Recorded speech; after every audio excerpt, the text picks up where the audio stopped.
C'est un poids supplémentaire pour des patients à la situation déjà précaire.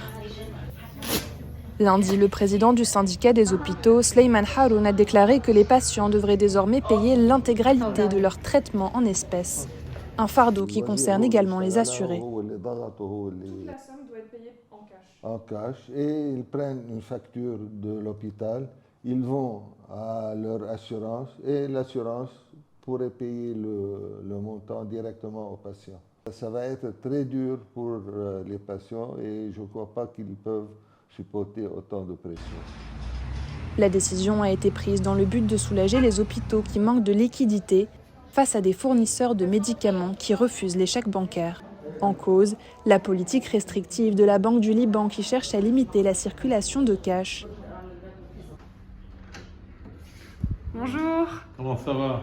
Ça ne va pas être facile pour le malade libanais. Ça ne va pas être facile parce qu'effectivement, le malade libanais est acculé à beaucoup de pression de tous les niveaux, aussi bien déjà au niveau de sa maladie, deuxièmement au niveau de la dépendance des couvertures de l'État et des compagnies d'assurance, et ce qu'on appelle le fresh en général, et troisièmement la disponibilité des produits.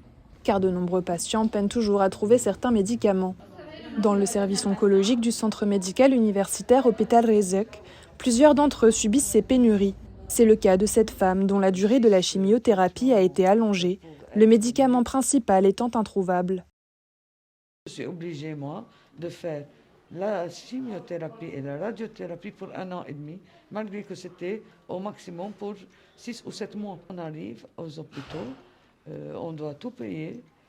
Si on n'a pas l'argent, on doit avoir les aides de notre famille, on doit avoir comment avoir nos médicaments.